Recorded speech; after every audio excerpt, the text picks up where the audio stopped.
age that time. Pero meron ka naman na pagsasabihan ng mga saloobin mo, problema mo. Opo, may kaibigan naman po ako. May best friend po ako. Yeah. Sa kanya ko po nasabi. Pero yung iba din kasi, tawag dito, kaya nakakapasok sa relasyon kahit hindi pa fully healed. Kasi minsan baka nakikita nila yung tao na, ito, feeling ko, makakatulong siya sa aking healing process.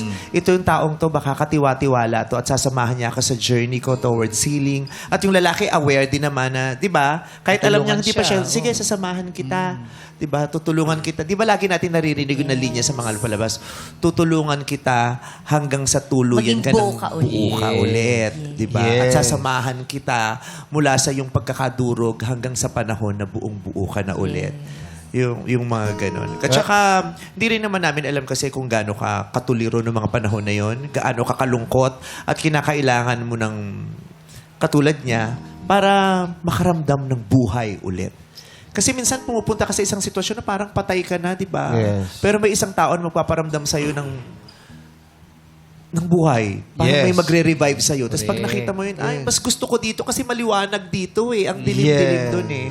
Diba? Kaya we cannot judge you. But at least, diba, tuloy yung proseso natin ng paghilom ng puso mo. Yes po, yan. At ng iyong trauma. Kung gusto mo mabilis yung heal, Paano ba? asawa mo si Enrique. Ricky Hill? O di kaya si Nikki. Nikki Hill. Punta kayo ako ng sa chocolate. Naghahanap lang akong diversion. Proseso. Kailangan pagdaanan daw. Ayoko siyang harapin ngayon. Yung ganon. Pero, alam mong minahal ka niya. Yes po. Sobra. Naramdaman ko po yung genuine love At sa least, kanya. no, di ba yung...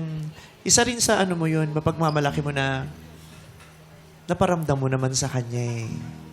Opo, yun nga po. Ang masakit kasi di ba yung natapos yung relasyon na parang ang dami kong ginawa pero hindi niya nakita. Oo. Ang dami kong pinamalas pero hindi niya naramdaman. Ang dami kong sinabi pero hindi niya narinig. Kasi ang tanging alam lang ng isipan niya ay yung pangit na nakaraan niya. At least, Sometimes it's hard to make pagbabalik po ang 700 Club. Bakit sabi Showtime tayo! Especially for you too. At least, no? Regretful ka ba o thankful na naging girlfriend mo siya?